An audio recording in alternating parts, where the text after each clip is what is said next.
Thank you all for coming this evening. It's a real pleasure to see you all here. For those of you I haven't met, my name is Natalie and I am the president of the Royal Archaeological Institute. In our continuing lack of an honorary secretary, I'm also doubling up this evening. So I'm going to be reading you the minutes from the last ordinary meeting of the Institute held on Wednesday, the 12th of November, 2025, in the rooms of the Society of Antiquaries. The president, that's me, was in the chair. Professor Richard Bradley presented a paper on two famous archaeologists, excavator Henge in the 1930s, King Arthur's Round Table then and its interpretation today. Questions were asked by Mark Hassel, Rebecca Lambert and Adrian Tills. The president and membership thanked the speaker and the meeting ended at 6:10 p.m. So I'm going to sign as a record if everyone is happy with that. Lovely. Okay, so it gives me enormous pleasure to introduce our speaker this evening, who is Dr. Alastair Oswald, a very, very experienced field archaeologist. He has worked for the Cambridge Archaeological Unit, Royal Commission. He holds a PhD from the University of York, and he currently works for English Heritage as the Bloomberg Connects historian.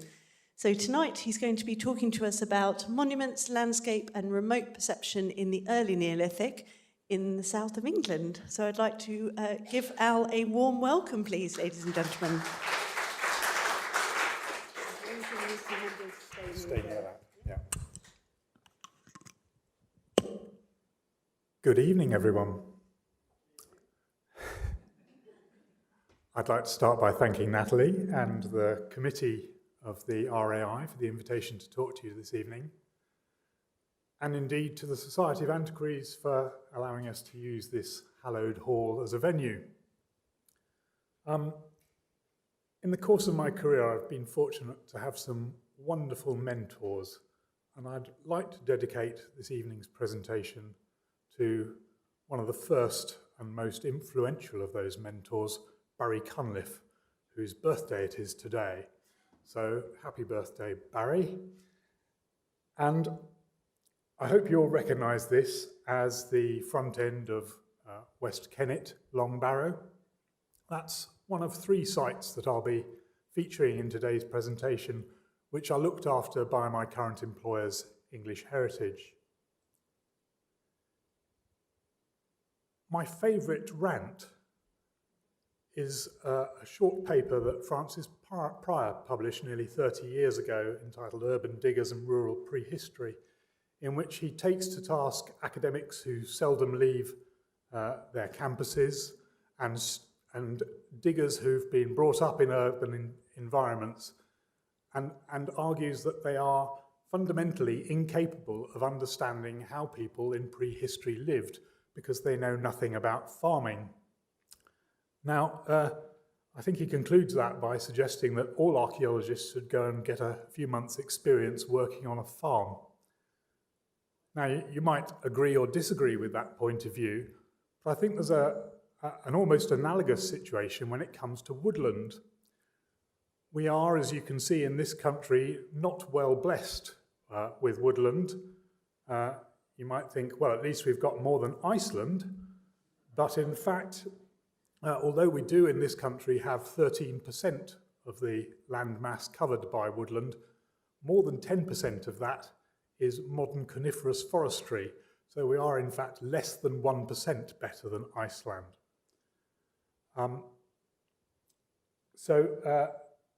This map hides considerable regional variation, of course. In England, for example, the most wooded part of the country is Surrey, Kent, Sussex and Hampshire, in that order. And even in terms of Kent, actually the western half of Kent is considerably more wooded than the eastern half.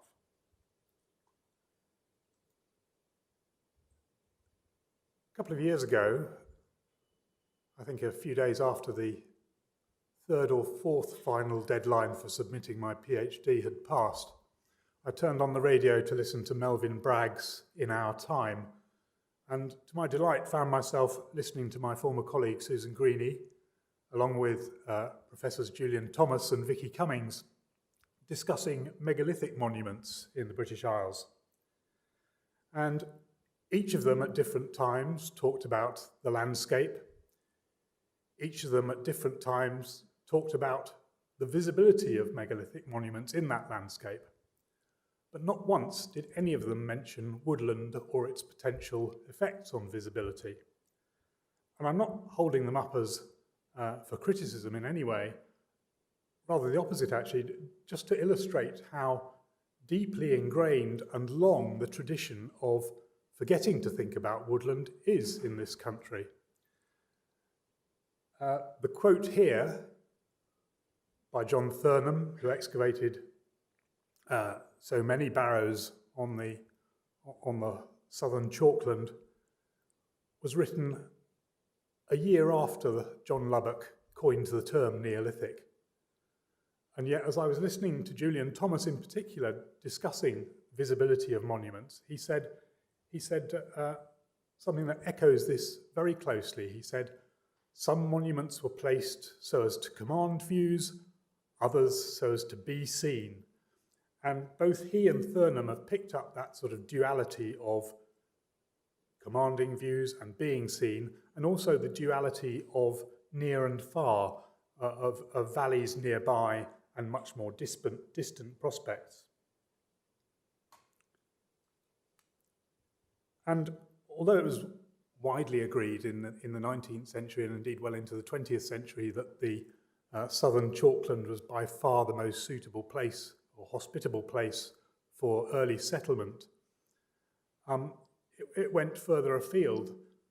I'm not a great fan of reading quotes off the screen in full, but in this case, there are bits of this that could have been written almost yesterday, apart from the rather ornate language. But Llewellyn Jewett, writing about the chambered tombs in Wales, said, "The situations chosen by the early inhabitants for the burial of their dead were, in many instances, grand in the extreme, formed on the tops of the highest hills or on lower but equally imposing positions.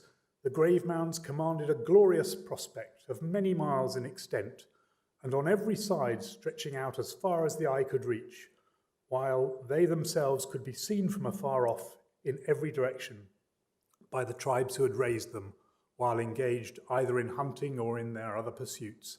They became indeed landmarks for the tribes, and were, there can be but little doubt, used by them as places of assembly."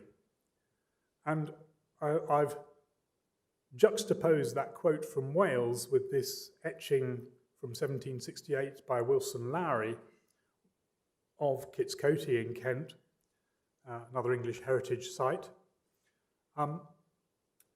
partly to emphasise that even in the mid-19th century, people were thinking within a much longer tradition of thinking about visibility of monuments in the landscape. This etching of Kit's Coty was one of a series that Lowry produced, and several of the others, they were meant for commercial sale, several of the others feature big country houses and their English landscape garden settings. And what Lowry has done here, effectively, is just to substitute a big mansion for a prehistoric monument. In fact, going through the early accounts of tombs, this was the only one that I found who didn't dwell at some considerable length on the vast views available. And I think you can immediately see why John Akerman didn't feel it was appropriate to comment on the broad views. And when causewayed enclosures were eventually teased apart from hill forts in the later 1920s, they were very much born into that same tradition. Pitt Rivers here is writing not about causewayed enclosures, but about hill forts. And in fact, it was his own excavations that began to resolve the question of whether or not hill forts were in fact Neolithic. So you might expect that by the 1920s, the little clique of men who were interested in causewayed enclosures would have started to talk about visibility. But actually, rather surprisingly, they don't. So people like Keeler and Pigott and Kerwin, they all use one word, conspicuous. And at first I wondered why that was. I thought it was perhaps because of the sort of emerging ecological studies at that time. But I came to the conclusion, actually, it was particularly surprising that O.G.S. Crawford, who was recognised as the greatest landscape expert of his day, why he in particular didn't say anything about visibility when his colleague Ellis Martin in the Ordnance Survey was producing images like this one, which adorned the front cover of the OS Outdoor Explorer 1-inch map, which really epitomises that interwar sense of countryside exploration. But he didn't. He just uses that one word, conspicuous. And as I looked into it more, I began to think that actually behind the scenes, what was going on was a desperate attempt not to bolster the reputation of Alfred Watkins and the old straight track, which had just been published. And I think the attempt largely failed because Watkins continued to publicise his work pretty much continuously, and it outlived all the interest in causewayed enclosures that ran through the 1920s and 30s.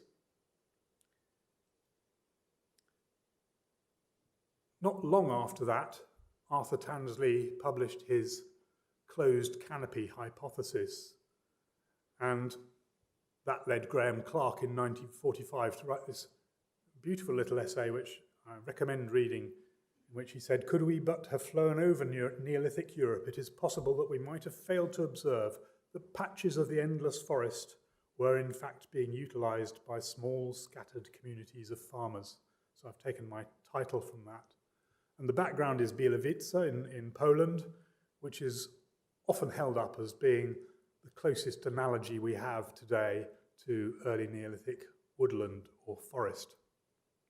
There are problems with that, I think, because Bielowice was selectively logged over a brief period, and it was also a royal hunting reserve, which will have changed the ecology and therefore the composition of the forest.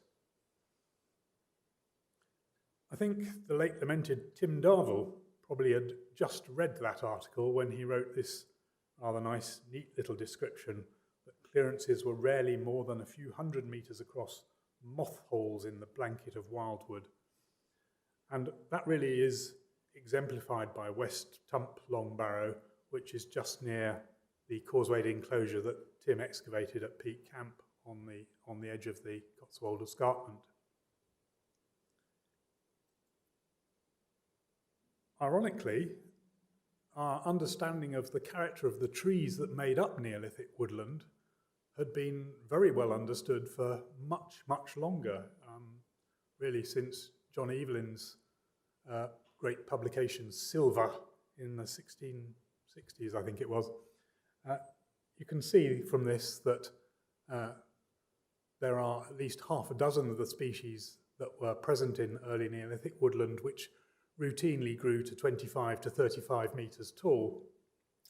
And you can see the diminutive family group standing in the middle there on each level. So the idea that people couldn't see monuments or couldn't see much beyond their clearings appeared to be pretty well founded at this point. At ground level, things were a bit different. This is a rather grainy 1950s newspaper photo. But because these trees, we might tend to think of this ancient forest as being comprised of very gnarly ancient trees. In fact, because they are growing up as quickly as possible to reach the light, they're nothing like that. They very seldom grow to old age. It has to be quite unusual circumstances for them to get much beyond a sort of healthy maturity. And because they grow so quickly, they're very often slim and branchless. So in fact, a lot of the trees that have been recorded during surveys of drowned forests around the coasts of England.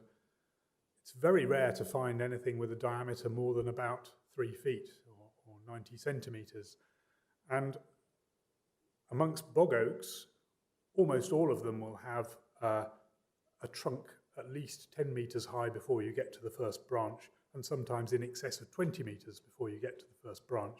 So at ground level, these woods would have been relatively clear, I think, but with a decent canopy. So in a rather sort of ironic, bizarre way, the 19th century plantation that covers the Peak Camp where Tim Darvill dug is not a bad analogy for early Neolithic woodland. You can see the slim trunks, the lack of buttressing around the base. You can perhaps just see a slight rise under that yew tree. That's the bank of the Neolithic enclosure, but it wasn't that I was photographing at the time. Actually, there is evidence in the existence of those species that clearings did exist, not just in the early Neolithic, but throughout the Mesolithic as well. Oak and hazelnuts are very commonly found on Mesolithic sites, and because oak seedlings need relatively open ground in order to grow beyond seedlings, there must have been those clearings scattered and relatively frequently across the landscape. Hazels too are a staple of Mesolithic diet, and yet they will only produce nuts if they get plenty of sunlight, which tells us that, again, that there must have been plenty of clearings throughout the Neolithic and indeed Mesolithic forest. And this offered a way in to people to start talking about visibility again, once the idea seemed to have been extinguished by Tansley's closed canopy theory.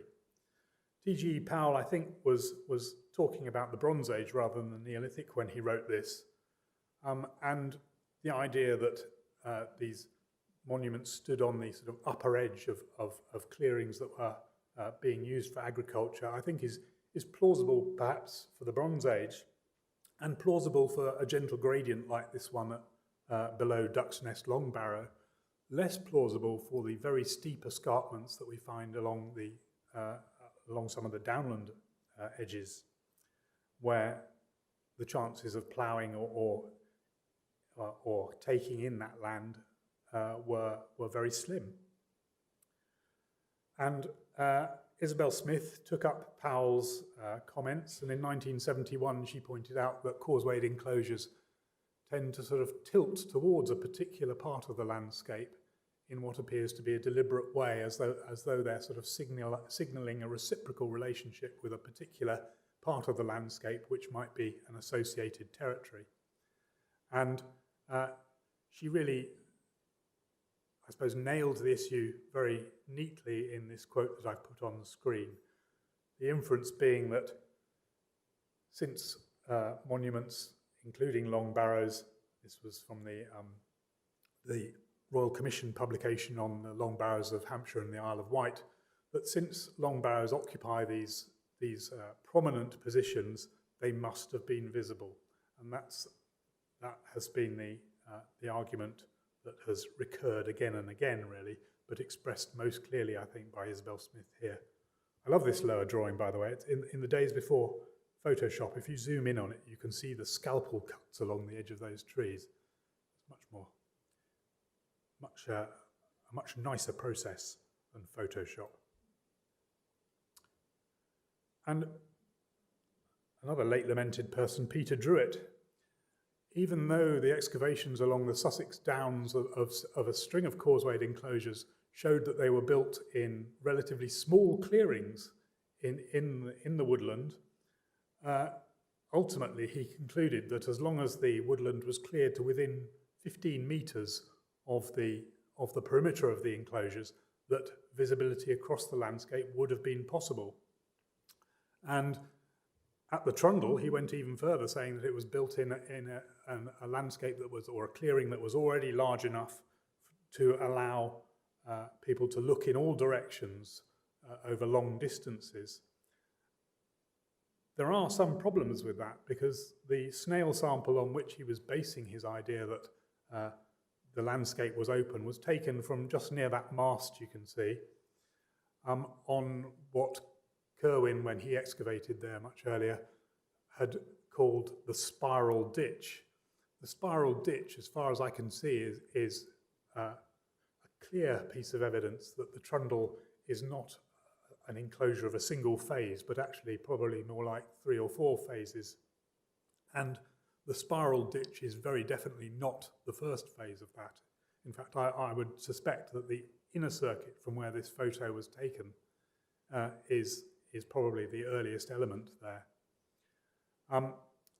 And so what's missing from this theory really is chronology, the idea that things were, 'twas ever thus. I think it's almost certain in this case that the situation changed over time and that possibly the inner circuit was within a much smaller clearing which didn't allow any vision out at all.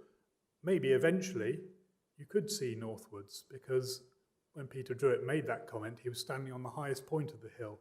And as Isabel Smith had observed 20 years earlier, actually the trundle is one of those enclosures that doesn't encircle the top of the hill completely. It tips down towards the north, which is the direction we're looking here.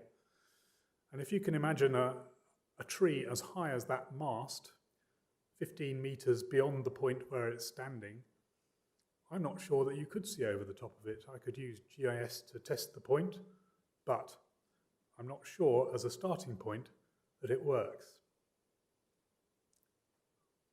All this time, really from the 1930s onwards, the tally of causewayed enclosures in much more low-lying topography had been steadily building up to the point where by the 1980s there were far more causewayed enclosures in low-lying situations than there were on the edge of the uplands.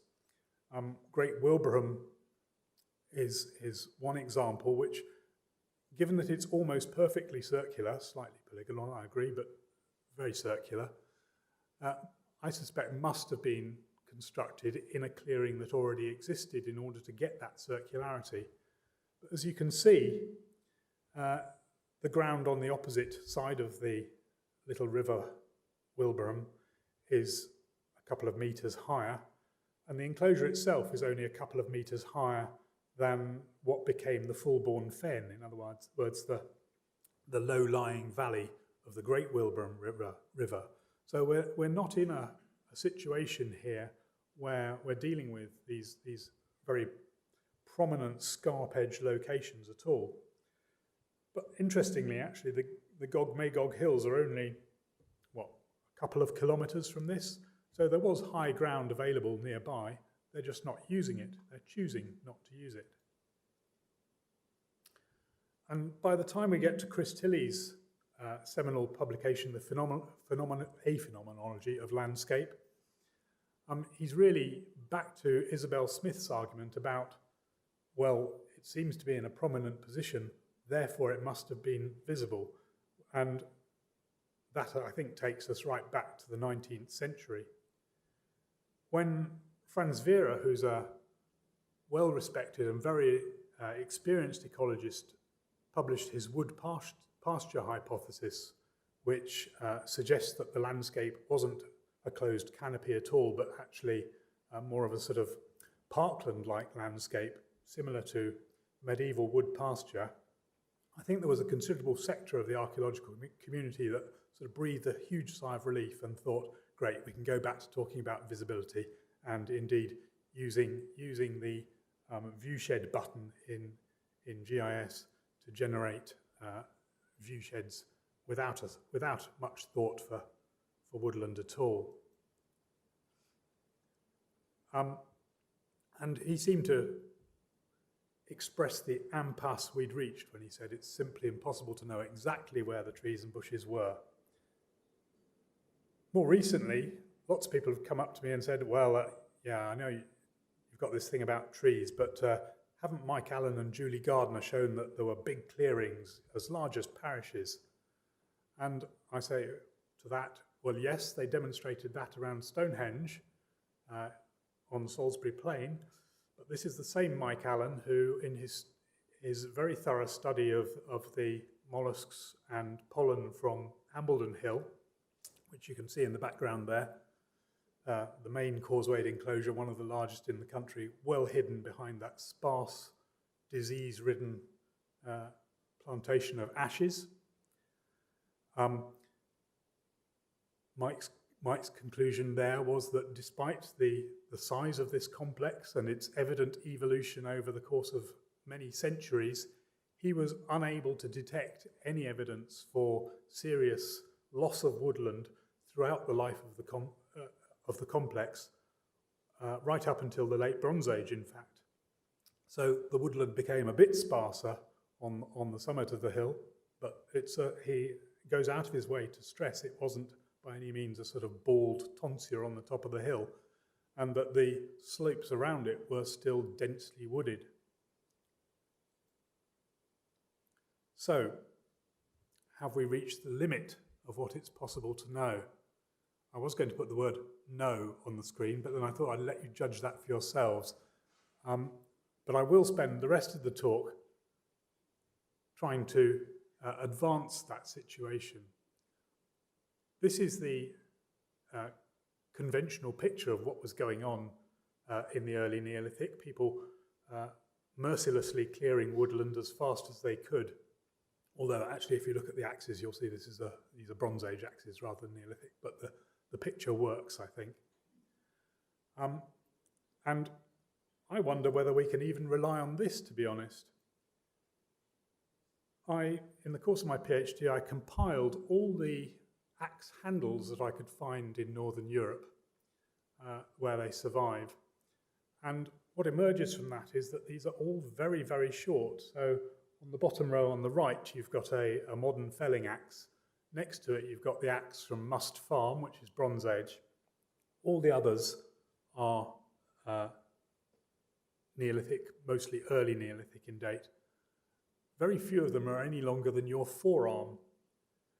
The one second from the left there, you see, has got a gap in it, and there's an interesting story connected to that, because when Sven Jorgensen reconstructed that axe for his experimental archaeology in Draved Woods in Denmark, where he did a sort of time and motion study of how long it took to clear, or how long it took to fell trees, how long it took to burn them, and so on, all the sort of the process of clearance that was shown in that previous image. He assumed that axes were designed for clearing forest, and therefore he identified the rather suggestive gap that you can see in the handle of that axe as being a short missing section. And in fact, when he reconstructed it, it was about 6 inches longer than the image you can see on the extreme right there. But you'll also notice that as Jorgensen reconstructed it over on the left of the bottom there, it has a sort of recurved handle, just like a modern felling axe, because Jorgensen's assumption was that in order to fell trees as quickly as possible, it would have looked as much as possible like a modern felling axe. But actually, the National Museum of Denmark have looked at that axe handle again, and they now believe that there isn't a missing section in the handle, it's just a bit eroded, and that it curved back in the opposite direction.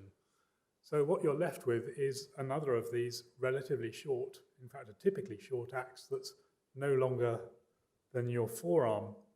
Now, I don't doubt that axes like this were used for felling trees on occasion, and in fact the latest use-wear analysis tells us that they were sometimes used for that, amongst a range of other tasks.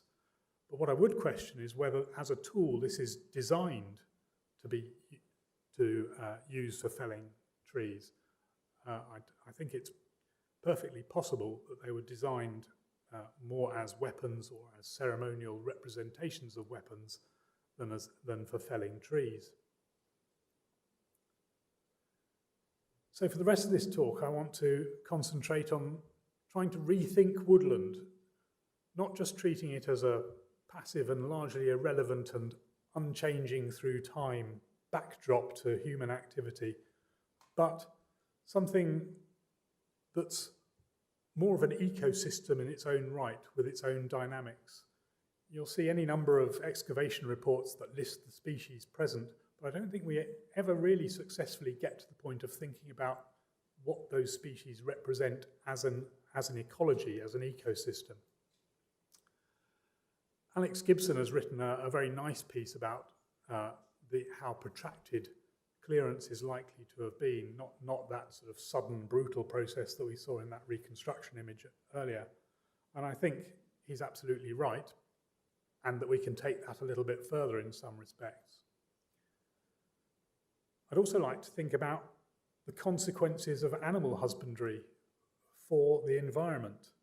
So we know that cattle and sheep were a major part of what Neolithic farmers were doing in the early Neolithic. So what impact did they have on the environment? And right at the end, I'd like to discuss perceptions. That's part of my title, and a lot of what I'll be discussing is visibility rather than perceptions. But right at the end, I'd like to return to that issue of how people might have perceived the landscape rather than just mechanically seen it. The idea that fire was used to clear woodland was rubbished by a succession of ecologists. I think this quote was by Oliver Rackham. There are several ecologists competed to come up with the most colourful metaphor to describe how difficult it was to burn deciduous woodland, and this was the one that stuck in my head, so I think that's Oliver Rackham, but I can't be absolutely sure. So whether that's by lightning strike or deliberate burning, most deciduous woodland is very difficult to burn, at least when it's green. However, there are pyrophytic areas of the country, notably the Brecklands in Norfolk, where the vegetation can be cleared by burning, and also the Greensand Ridge, which runs through Kent and ultimately Surrey into Hampshire. And very interestingly, I think some of the soil science tells us that river valley floors were in some cases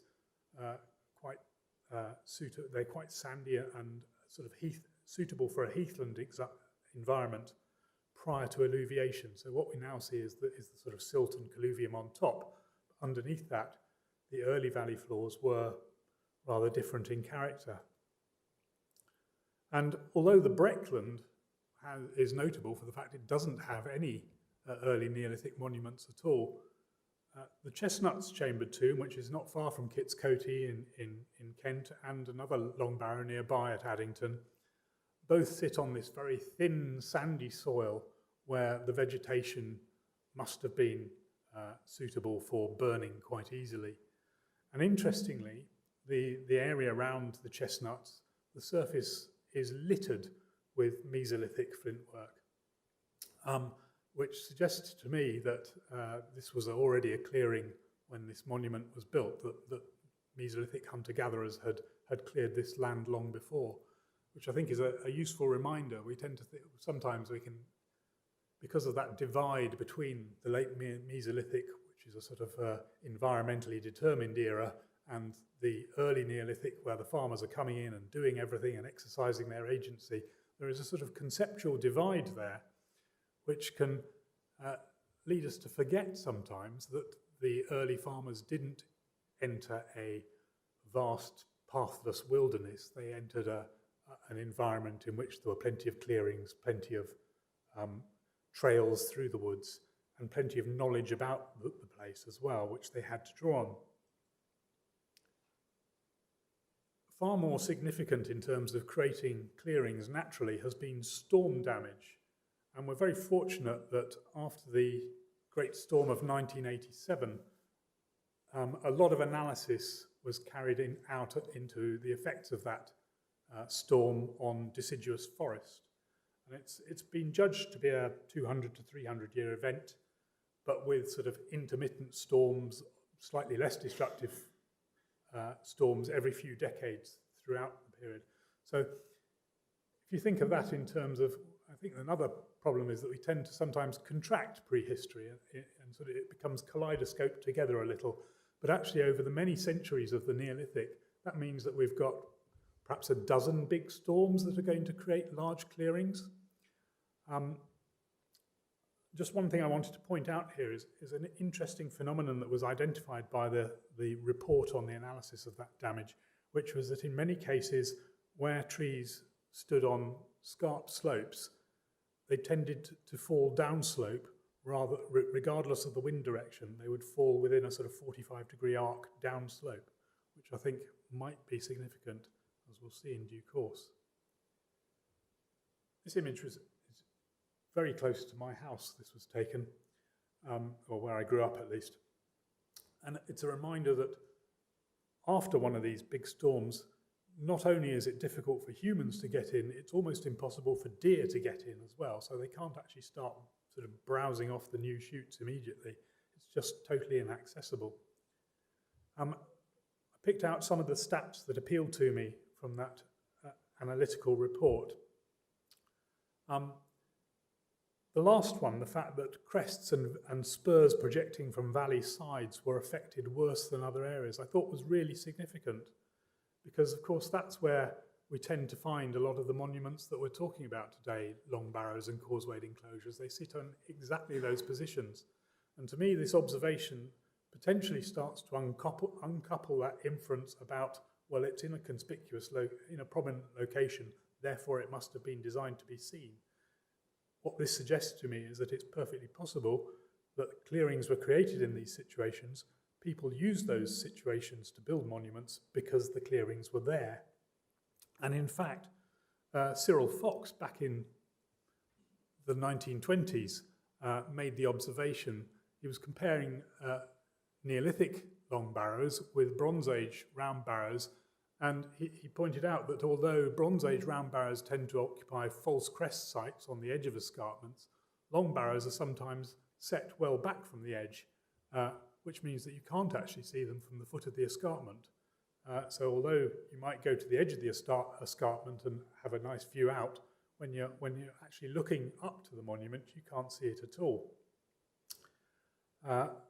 So that again seems to me to be suggestive that perhaps people are using clearings rather than deliberately occupying highly visible locations. And then you start to look at those other two statistics, that most of the blowdown areas were less than half a hectare, up to about 2 hectares, and they were often circular or slightly linear in the direction of the blow. And when you start looking at causewayed enclosures, well, it's notable that many of them are broadly circular or slightly off-circular in one particular direction. So is it that the perimeters of these enclosures are actually following the limits of existing clearings in the forest? If at some point people did go in and burn the wood, it wouldn't be immediately after the storm when the wood was at its greenest, nor possibly the next summer, but possibly a couple of summers later. Then the wood was still wet at that point, or most species would be, so it would have generated enormous volumes of smoke and steam. Incidentally, the horrible yellow tinge to this smoke is because Cropton Forest is a resinous modern coniferous forest. But the point is that at this point, when the wood was wet, to burn it would have created a plume of smoke that could have been seen for literally as far as the eye can see. So this, I think, would have made these monuments more visible in the landscape than almost any other time in their existence. And it's quite possible that people had to repeatedly go back to these clearings and burn them again and again and again in order to get rid of all the dead wood and the larger trunks that had fallen. And where you get blowdowns on the crest of hills, and again, this is very close to where I was brought up, it's noticeable that what you get are these quite distinct notches on the horizon. These are not created by wind blows, actually. The one on the left, I think, is probably a medieval assert in origin. The one on the right, I'm fairly sure, was created in in the early 20th century to provide views for that house that you can see there. But these create very strong object background contrast. Even at night, you can see these notches on the horizon very clearly. So I wonder if it was that more than the monument, which was the visible landmark in the landscape. Having said that, as these two sheep are demonstrating, you have to have a relatively open area to see beyond the clearing that you happen to be standing in. It's not just a question of one clearing on the horizon. You also need somewhere that allows you to see out as far as that clearing. I think woodland helps us potentially to understand some of the anomalies in some of the sites, some of the early Neolithic sites that we're looking at. Mark Edmonds was my PhD supervisor, and he's been another of my mentors for a very long time. And he wrote this rather lyrical description of what the view from the top of Knapp Hill, which you can see in the background, would have been like in the early Neolithic, looking out southwards over the Vale of Pewsey. And I love it because it conjures up not just the view, but also it touches on the sound of the cattle lowing and the smell of the wood smoke. You can almost, it's not just a unisensory, if that's a word, experience. It's not just about visibility. He's actually thinking about things in the round. But for those of you who know Knapp Hill causewayed enclosure, you'll know that just beyond the limits of the earthwork that you can see around that hill, it ends. There is no sign, geophysics nor earthwork survey has ever revealed any sign that the perimeter was complete. And it was suggested rather unconvincingly, in my view, that it had just been abandoned unfinished. I suspect the likelihood is that the very steep scarp slope at the back would have retained woodland, just as steep scarp slopes did all through the medieval period and even up to the present day, and that it was the limit of the woodland at that point that formed the rest of the perimeter of the enclosure. Now, bearing in mind that the summit of the hill is only 10 to 15 metres higher than the perimeter that you can see there, actually, if trees were growing right up to the perimeter, it's quite possible that you wouldn't have had this view that Mark describes here so beautifully at all. You might just have been looking at a rank of trees in front of you. Although, if this clearing did originate through a wind blow, and we looked at how some trees on a steep slope tend to fall down the slope, it's possible that you get what the Canadians would call windrow felling, where one tree falls on another and you get a sort of domino effect down the slope. If so, it's possible that you could see out over the tops of the trees across the Vale of Pewsey, as Mark suggests. But I think his assumption is misplaced. It's something that needs to be thought through carefully. There is an earthwork in the foreground here. You wouldn't believe it. I actually photographed this because I was so taken by a crop mark revealed so beautifully by flowers. But there's a lovely earthwork there of Barkdale causewayed enclosure. And this demonstrates the point I've just been making, because the woodland you can see in the distance is actually the edge of the woodland is the edge of the steep escarpment to the south of Barkdale causewayed enclosure. If that wasn't there, you would be able to see out across the coastal plain to the sea very easily. But you can't, because that woodland occupies the slope that it may well have occupied in the early Neolithic.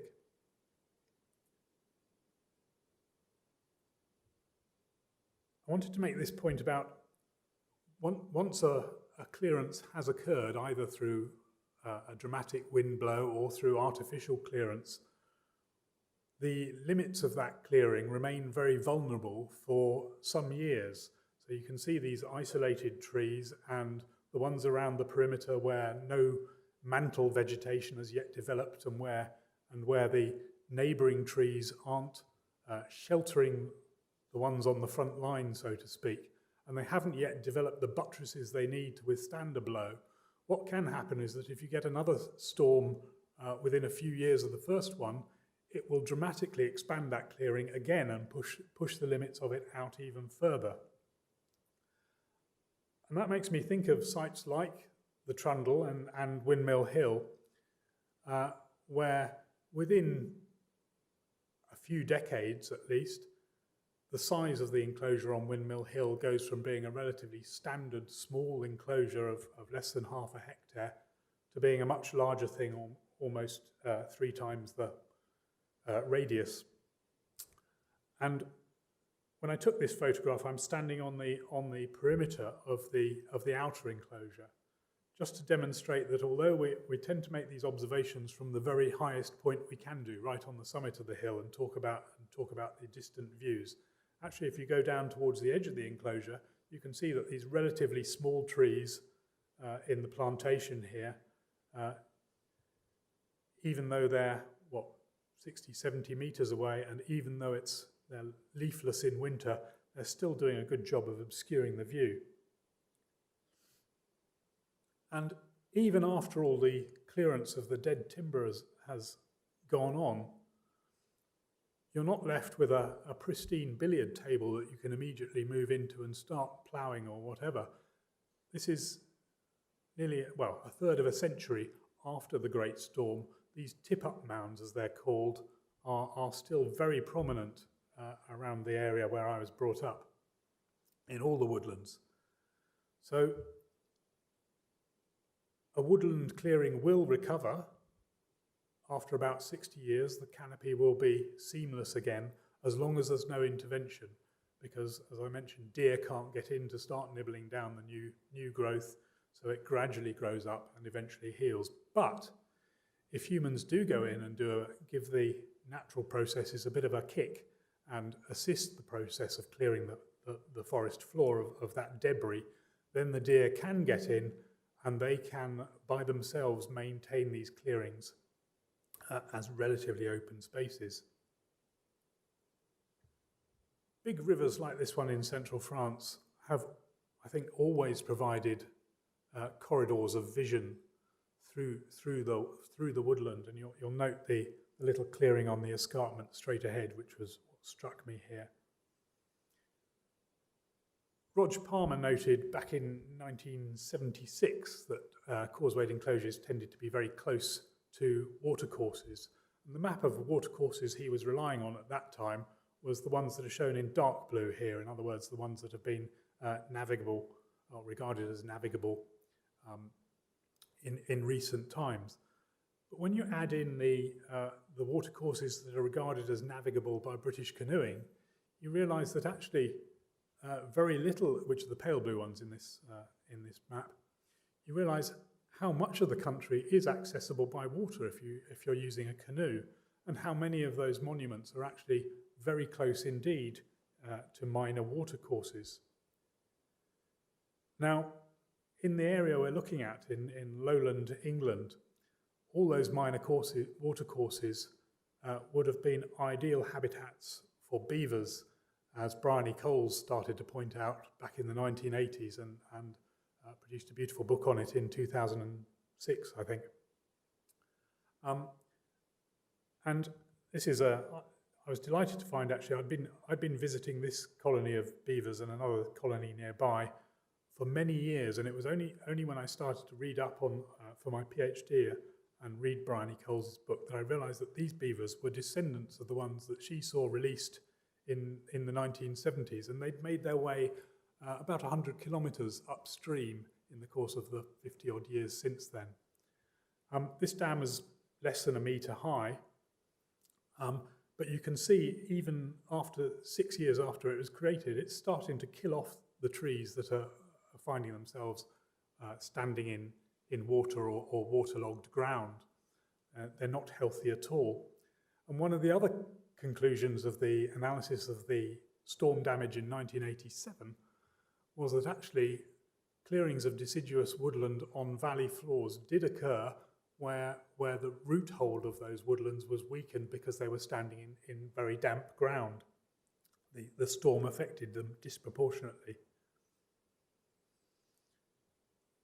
Beavers will make their way up to 50 metres from the water's edge and of course they might well expand the water's edge.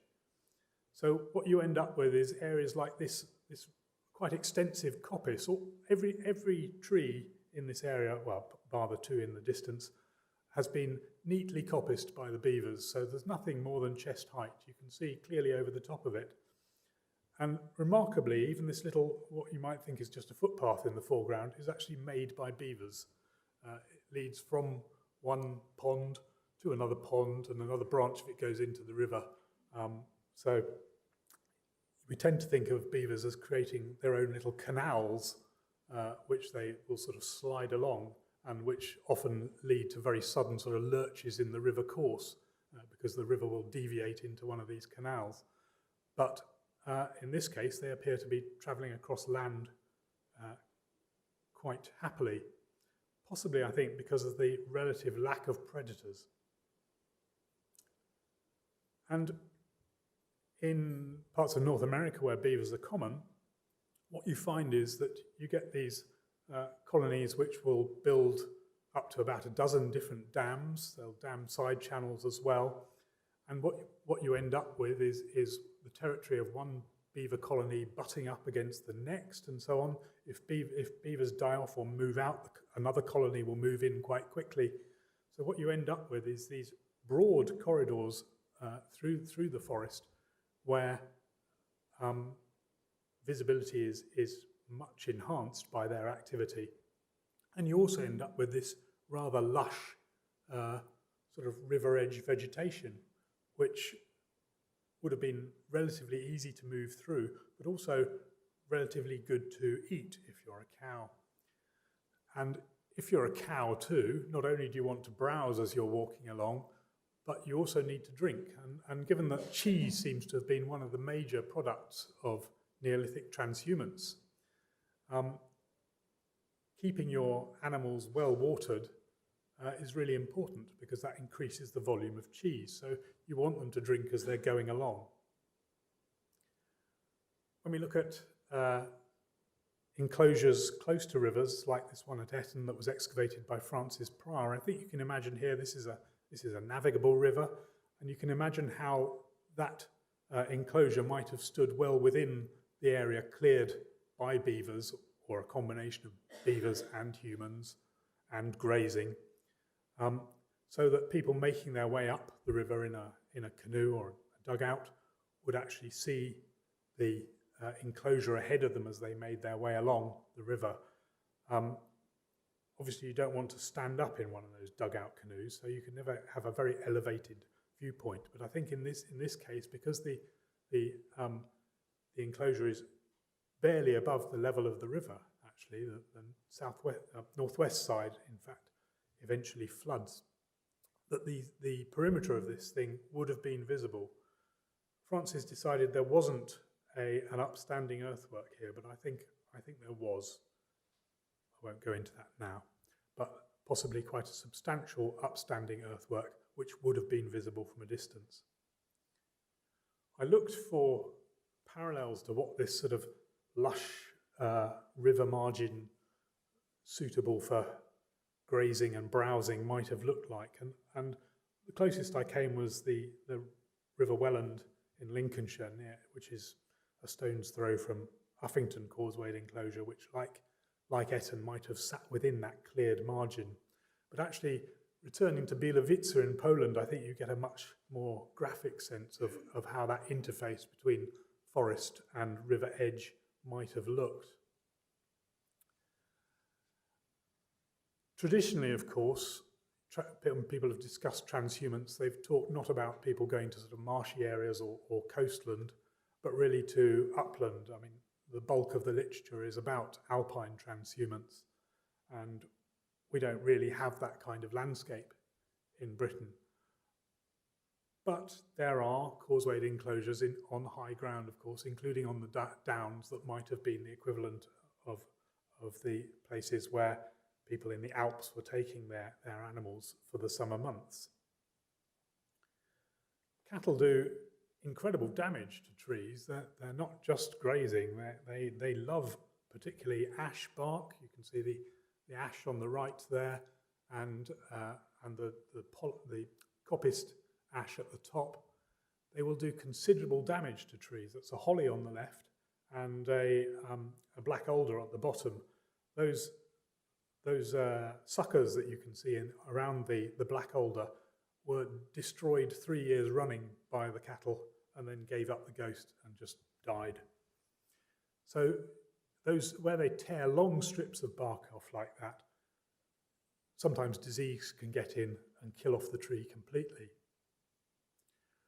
We also have people doing damage to the trees. Lopping elms for leaf fodder is well documented historically, and I suspect is more likely to have happened near what we might call the home bases of the early Neolithic rather than the distant clearings where people are taking their animals for the summer months. But you can see the woman on the right there is going very high in this tree without any ropes as far as I can see to harvest the elms. Elms have a fresh rush of growth called lammus growth, which is, I begin to wonder if it's a sort of response to this process of lopping for leaf fodder, because it actually supplies a lot of the nice branches which people can then take away and store through the winter months, as we found on some of the Swiss lake villages. Extraordinarily well preserved. Another species that cattle just love is the small-leafed lime, which is quite rare in this country today.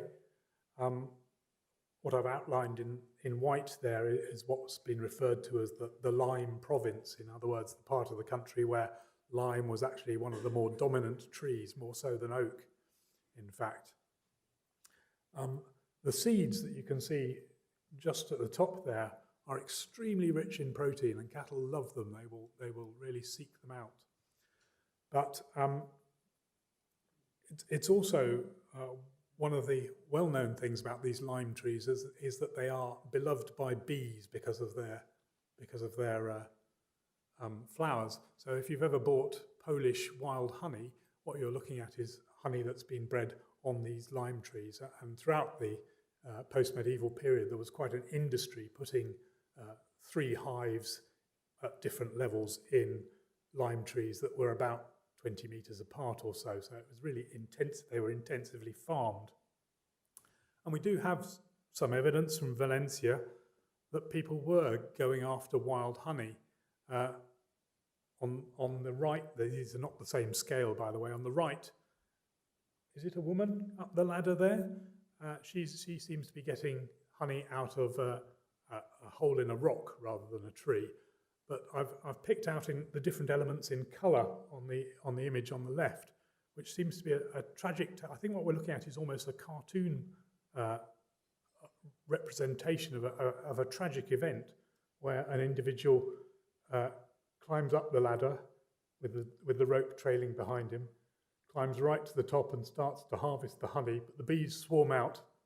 He loses his footing and falls all the way back down to the bottom and presumably dies. So people were using ladders and ropes, perhaps more than that woman who was harvesting the elm branches we just saw now.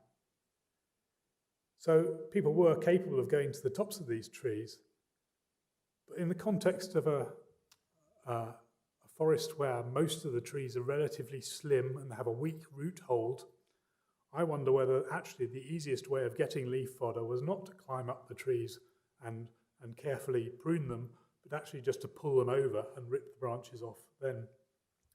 And in fact, limes are very, very good at recovering. Once they're prone, they will send up shoots straight away and start to regrow.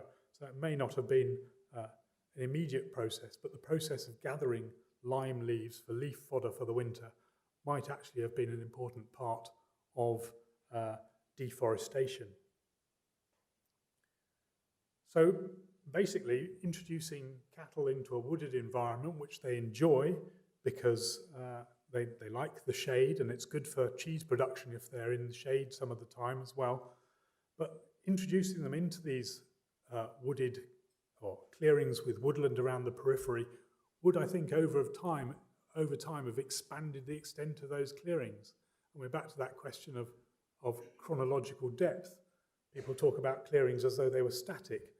I think actually the introduction of livestock into a landscape means that the clearings would gradually grow. You can see the terrible damage that's been done to that oak tree by cattle tearing off a branch and pulling off the bark with it.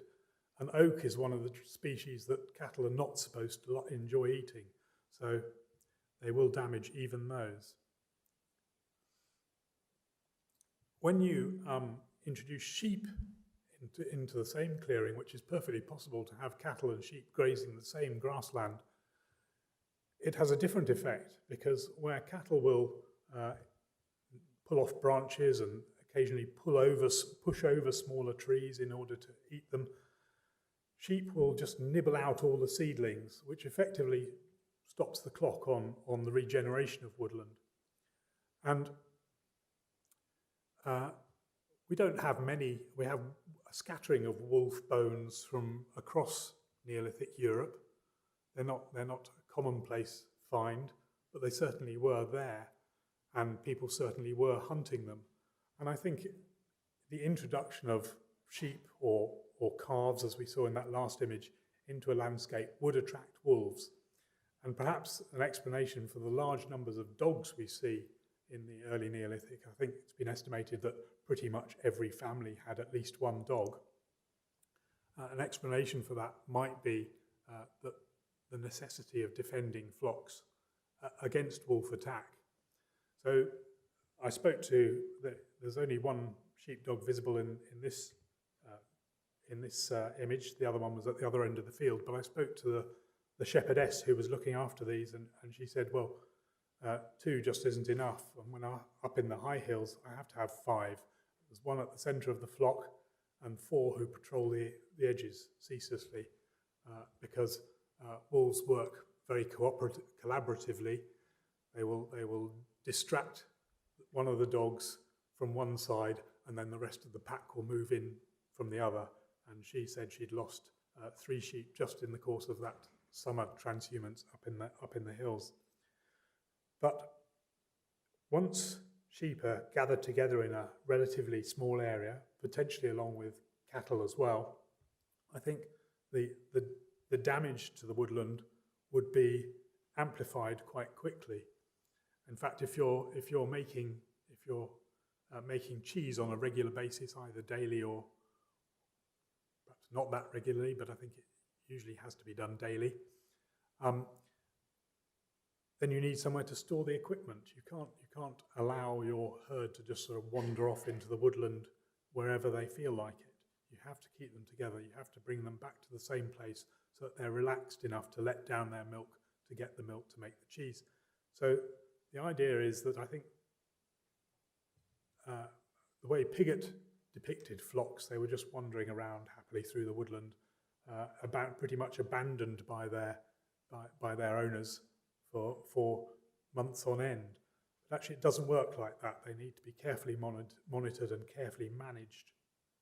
Incidentally, you can see the damage that these sheep have done to the ash coppices in the foreground, the coppicing itself done by the sheep in previous years. And now we turn finally to the issue of perception. What I've talked about is the factors that might have impacted on visibility, and visibility and perception are not the same thing. I think we tend to forget that sometimes.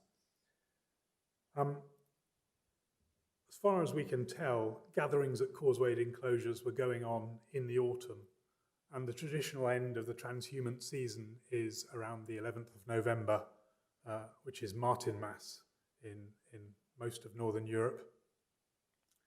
And the date of that is obviously now constrained by the Christian calendar, but in prehistory you might imagine how that date would be perhaps fixed by a combination of the sun and the moon, or indeed just by someone deciding that there's not enough for the cattle to eat any longer, we're going back next week. That's perfectly reasonable too. But these feasts that happened at causewayed enclosures, I think we can see them perhaps as sort of celebrations of the end of the transhumant season. And I think this photo is rather beautifully sums up how you get this sort of reuniting of social groups at the end of the transhumant season. So this is a family coming back from the high hills with their prize cow. If you haven't seen the book, I think it's called Alpage by Charles Gardel. It's a selection of really beautiful photographs in there. So, going back to things like chambered tombs and also causewayed enclosures, they've traditionally been described in very sort of passive-aggressive terms, I suppose you could say, as monuments to claims on territory and ownership and belonging and the ancestors as well, and their possession of the same landscape, so the right to own, to be in that landscape at all. But I wonder actually whether we should start to think of them in rather softer terms, as places that were very sort of carefree places where people went for a beautiful time through the summer months, and they look forward both to being up there and to reuniting with the rest of their community at the end of that time. So could it be that burial monuments are built in these places not because they were particularly conspicuous in the landscape, but because those places, those clearings that had existed for long before the monuments were built there and had become habitually used for transhumance, could it be that they're built there not to celebrate territorial ownership, but to celebrate the good times that were had in those places? Were these a sort of heaven on earth? And lastly, I'd like to undermine the whole of this talk by referring back to something that one of my former colleagues, David Fraser, pointed out about monuments, actually on the Orkneys, that if you're very familiar with these, with your landscape, with the landscape you inhabit all through your life, you don't need to be constantly looking to see where things are. You know where everything is. You don't sort of spend your time looking to see whether you can see this or that, because you know where it is. Nor do you stumble across it as you're sort of making your way through the woodland. You don't sort of suddenly find yourself spilling out into a clearing you didn't know was there. You're anticipating it the whole way there. And in fact, this is where other senses beside vision come in, that actually the lowing of cattle will carry, and the barking of dogs, and indeed the use of stone tools on wood as well. All those noises will carry for about somewhere between 2 and 4 kilometers, depending on wind conditions and the density of the forest and so on. So you might well be able to hear these places long before you could see them. It's equally possible that you could actually smell these places long before you could see them as well, if people were cooking meat, as they might have been, or indeed burning away vegetation that they wanted to clear. So I think that the emphasis on vision that has prevailed since the middle of the 19th century is potentially very misplaced, and actually we need to think about all the senses and also about alternative explanations for why these monuments were built in these particular places. And I'll leave it there. Thank you very much.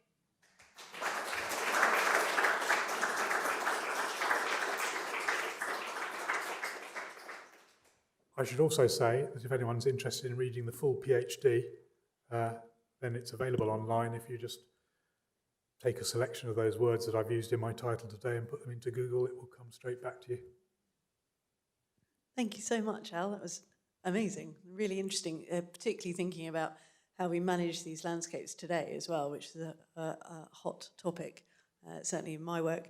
I wanted to put to the room, do we have any questions for Al this evening? and primed with a microphone to come racing towards you. Or are we all ready for a glass of wine? And you could ask Al questions. I'm over ready for a glass of wine. Oh, we have a question at the front here.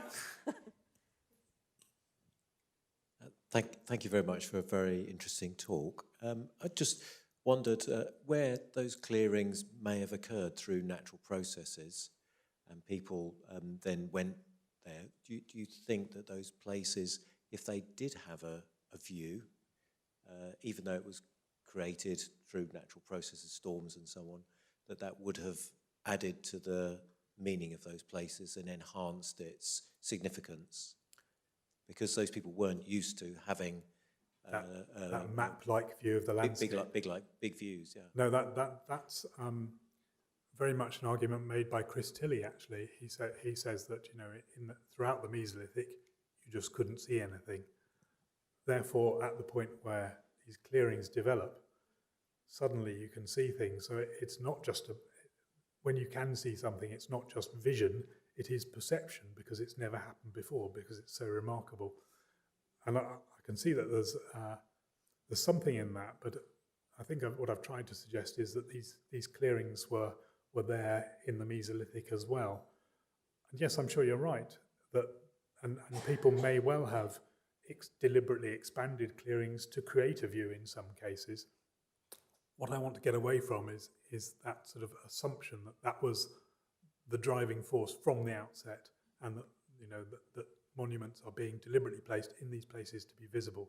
I think it's quite possible that the clearing existed first.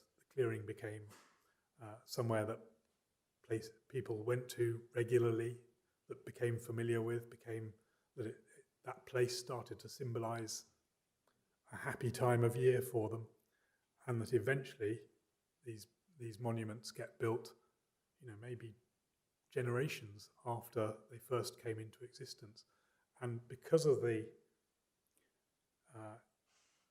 need to take into account change through time, which I don't think has been done sufficiently, that actually, as you say, views could become important eventually. I think, taking somewhere like Windmill Hill, I very much doubt that the first enclosure built up there has any sort of view at all. I think, even if the woodland is cleared to within 50 meters of the enclosure, that's as far as you can see, nothing else. You just see a wall of trees around you. But by the time the enclosure gets to its eventual extent, which is much larger, and potentially there's more clearance going on in the rest of the landscape as well, then the potential for distant views gradually develops through time.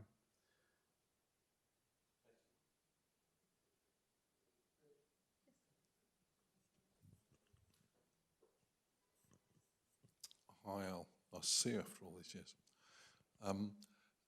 I was wondering, it just struck me that in English town planning, we very much have the narrow street that leads down to the big square. And I wondered whether, in fact, a corollary of what you're saying is that we've projected our own perceptions of planning and how we like to order landscapes onto the Neolithic, rather than looking at as an organic way that the Neolithic, as I think you've persuasively demonstrated, it works. Yes, that's possible, isn't it? Yeah. Josh Pollard produced a very nice reconstruction drawing of Windmill Hill, in which there are sort of corridors of open ground approaching the causewayed enclosure, which effectively kind of allowed the kind of visibility that he talks about, both to and from the enclosure. But actually, when you look at them there, they almost have the feeling of kind of 17th century formal gardens with vistas. They are great big wide carvings through the forest.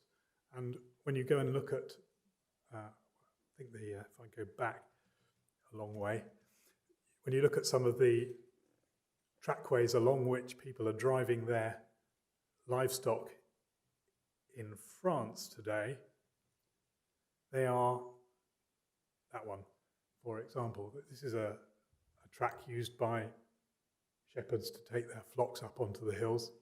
It is completely overhung by trees. It's pretty wide. You could get two Land Rovers down it side by side, but nevertheless, it's still completely overhung by trees, and the views forwards and to either side are negligible.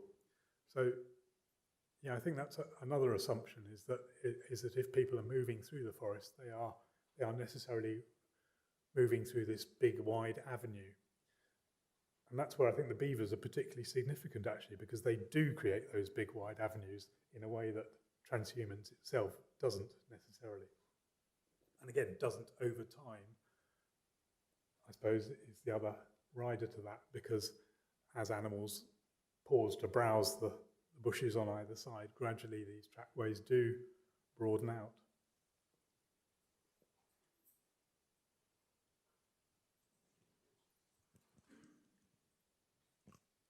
Hi, Mariah Medlicott, Essex.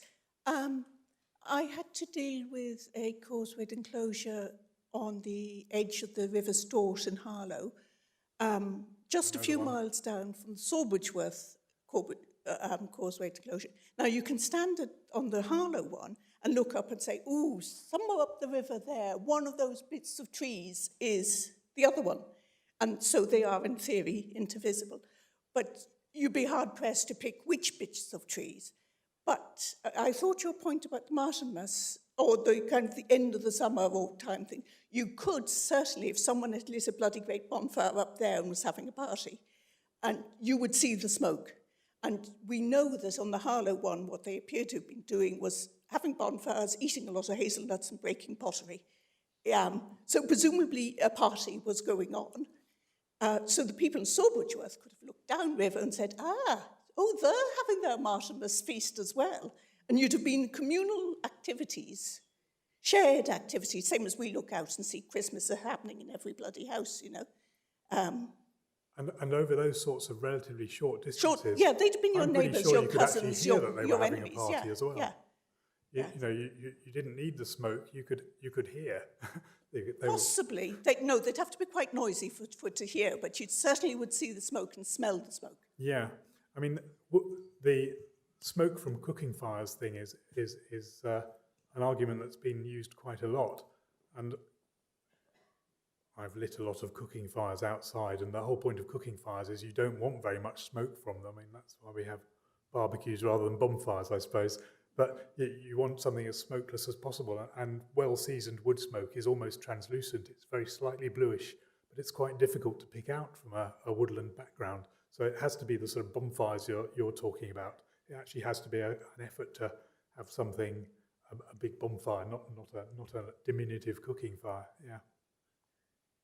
I feel we're veering into dangerous territory talking about large bonfires while standing in the Society of Antiquaries.